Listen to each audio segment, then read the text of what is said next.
Hi, I'm Kathy Kinskey, and by the end of today's video, you'll have 8 specific steps for handling a tantrum that heal the root cause of why tantrums are happening.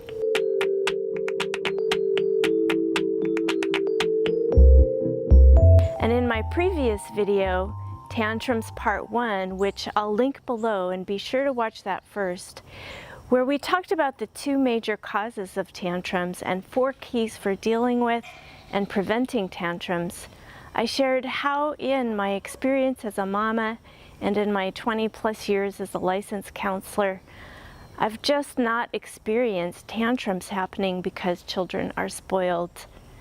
What I've seen instead is that tantrums or meltdowns most often happen when children are in ongoing states of stress from their home and school environments, or internally due to medical, physical, or developmental causes. And tantrums and meltdowns are even more likely for children who have histories that involve some kind of loss or trauma. The problem is that what the most common thinking is, and what traditional parenting would tell us, is to either ignore the behavior, to threaten or punish as a means of stopping the tantrums. But relationship-based parenting offers solutions that work with a root cause of behavior and tell us to look deeper and to trust both our child's signals and our instinct to respond to their signals.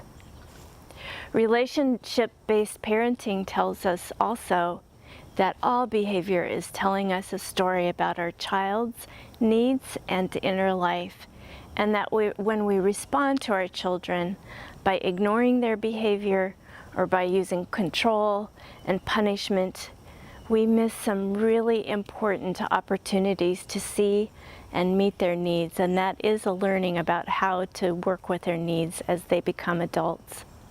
So an important question to always be asking ourselves as we're making decisions about how to respond to our children's behavior is, will our children learn to not recognize or numb out or be ashamed of their needs as they're growing up, and thus have increased risk for addiction and other self-harm behaviors as they get older and into their adult years, from not knowing how to meet their needs. So today's example shows us how to come from the place of using our relationship with our child as the most important way to influence them. And we do this by being attuned to and responsive to their signals. So let's jump in. 1. First, allow the tantrum to be a signal of a need for further investigation of what might be creating stress internally in our child or environmentally for them. 2. Trust the instinct you have to respond to your child's signals of distress. 3. If they're pushing you away, let them know that you understand they want and need some space, but that you'll be nearby when they're ready to talk. 4. Be true to your word then by moving far enough away to give them space to settle, but stay close enough that they can see you. For example, if they're having a meltdown in their room, sit in the hallway where they're able to see you when they look outside of their room. 5. Trust what you have probably already figured out, that it's impossible to reason or use logic to get your child out of a tantrum. Trust that you know that they are in a certain state and that you and your child need to allow this wave to finish out. 6. Avoid entertaining any old and harmful parenting myths that say that by using some kind of shock, punishment, force, or control, that you'll stop this behavior once and for all. Because that approach may get you what you want in the short term by silencing your child and forcing their submission to your will. But that comes with a very high long-term cost that teaches your child to override and distrust their needs, and creates greater risks for them of harmful coping later, like addiction, because of the void and pain that is created when they grow up not learning how to listen to and meet their needs, when they grow up associating needs with shame. 7. When they're calmer, be sure to use some empathic listening. And you can see a link below for that video and some companion material that will help you. It's called The Most Important Parenting Skill You'll Ever Have.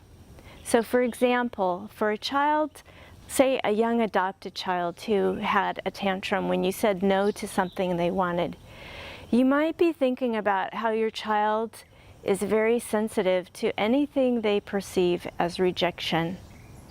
You might be wondering how this might be connected to being separated from birth parents early and feelings in terms of their nervous system of abandonment and the fear that comes up then when someone says no. So you might say something like this: "You feel so sad and mad when I have to say no. You might feel like it means I don't care about you sometimes, and that must feel really scary." Or to a child who has a crying fit because it's time to leave a friend's house, and you see that it is in the midst of transitions during their day when your child is most likely to have a tantrum.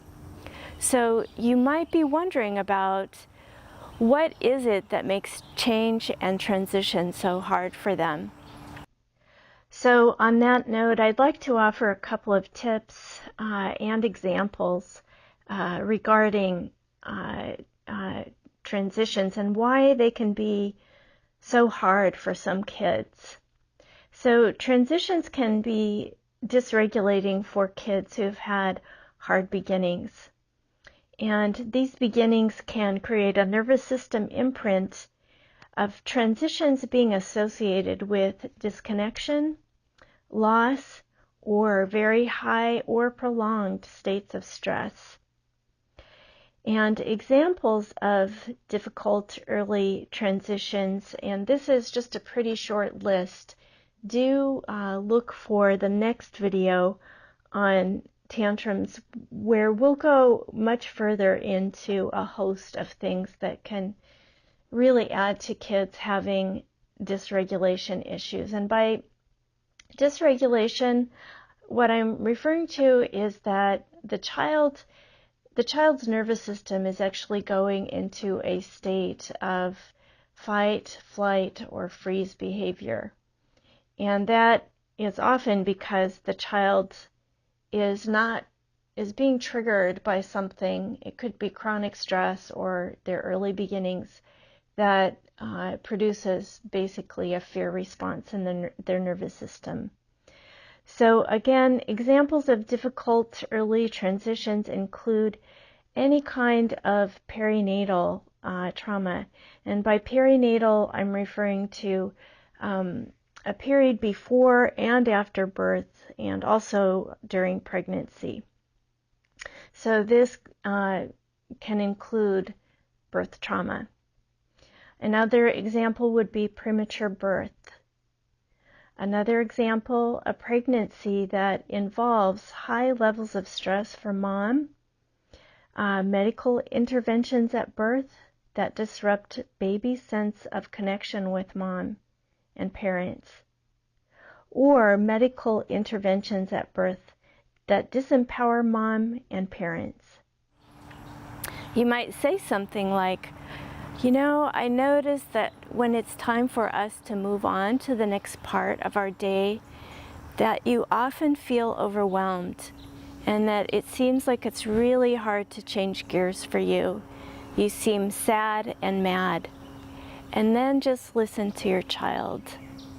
8, you may also begin to use transitional warnings ahead of time, where you give your child first a 15-minute, then a 10-minute, and a 5-minute warning about upcoming transitions and what the rules and structure are in different situations ahead of time. knowing this is actually really helping their nervous system learn to roll with change and transition a bit easier, rather than their nervous systems becoming rigid and stressed. So that's it for today. Comment below and subscribe so that you can be the first to know when I publish new videos. And if you're watching this anywhere else, do head on over to my blog, kathykinskey.com, where you get more information, more freebies, things I don't share anywhere else, and you can be a part of the conversation there. So remember, we're all in this together, and we're better together. Thanks for watching, and I'll see you next time. Want help with power tools of empathic listening and boundaries for curbing tantrums? Click the link below for free videos and guides, templates that you can start using today.